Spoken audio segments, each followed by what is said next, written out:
నమస్తే, welcome to I dream. నేను మీ మాధురి. దోచుకోవడం ఒక కళ అంటారు, దోపిడీకి గురి కావడం కూడా ఒక కళే. కాకపోతే ఏదో బలహీనతతో వాళ్ళ కర్మ కొద్దీ ఎదురెళ్ళి మరి దోపిడీకి గురవుతూ ఉంటారు. సందర్భాన్ని బట్టి దోచుకునే కళ ఉన్నవాడికే దోపిడీకి గురయ్యే కళాకారుడు దొరుకుతాడు. ఇందులో డబ్బు దోచుకోవడం చాలా పెద్ద కళ. అవతల వాడి వీక్నెస్ను బట్టి దోచుకునేవాడు ఎంత పిండుకోవాలో లెక్కలేసుకుంటాడు. ఇక అమ్మాయిల వీక్నెస్ ఉన్నవాడు దొరికితే దోచుకున్న వాడికి పెద్ద ఫీస్టే. మరి లేటెస్ట్గా హైదరాబాద్లో వెలుగులోకి వచ్చిన ఓ గ్యాంగ్ దోపిడీ అందరినీ షాక్కి గురి చేస్తుంది. హైదరాబాద్ మాదాపూర్ డీసీపీ వినీత్ చెప్పిన వివరాల ప్రకారం ఢిల్లీ నుంచి వచ్చిన 6 వ్యక్తులు ఓ ముఠాగా ఫామ్ అయ్యారు. నిరుద్యోగ యువతుల్ని ట్రాప్ చేస్తారు. వారి పేర్లు మార్చి డేటింగ్ సైట్స్లో ఫొటోస్ పెడతారు. వారితో అబ్బాయిల్ని ట్రాప్ చేయిస్తారు. ట్రాప్లో పడ్డ అబ్బాయిలను పబ్కు తీసుకెళ్తారు. ఆ గ్యాంగ్కు ఆయా పబ్బుల్లో separate QR code machine, separate serve చేసే వాళ్ళు ఉంటారు.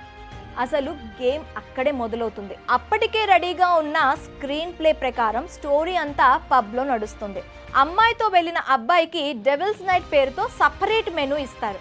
పక్కా ప్లాన్తో అమ్మాయిలకు 10 ml, అబ్బాయిలకు 30 mlతో షో స్టార్ట్ అవుతుంది.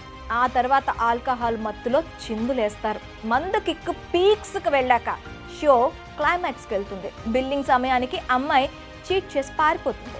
బిల్లింగ్ టైంకు అమ్మాయి వెళ్ళిపోతే ఏమిటంటారా? ఇక్కడే ఉంది అసలు ట్విస్ట్. పీకల్లోతు ఆల్కహాల్ మత్తులో ఉన్న ఆ అబ్బాయికి ఫుల్గా బిల్లు వేస్తారు నిర్వాహకులు. నిజంగానే తాను ఆ స్థాయిలో తాగి ఎంజాయ్ చేశానేమో అనే భ్రమలో ఉన్న ఆ బాబు బిల్లు కట్టేస్తాడు. వచ్చిన డబ్బును ఈ గ్యాంగ్ సభ్యులు పబ్ నిర్వాహకులు పంచుకుంటారు. ఇలా 1.5 రోజుల నుంచి 40 లక్షలకు పైగా దోచేశారని మాదాపూర్ డీసీపీ వినీత్ తెలిపారు. తాజా దోపిడీ ఘటన మోష్ పబ్లో జరిగింది. ఈ గ్యాంగ్ ఒక్కో నగరంలో ఒక్కో రకంగా తమ ప్లాన్ ఇంప్లిమెంట్ చేస్తూ ఉంటారు. హైదరాబాద్లో టాస్క్ ఫినిష్ అయ్యాక నాగ్పూర్లో చేయబోతుంటే పోలీసులు పట్టుకున్నారు. ఈ ఘటనలో 7 పోలీసులు అరెస్ట్ చేశారు.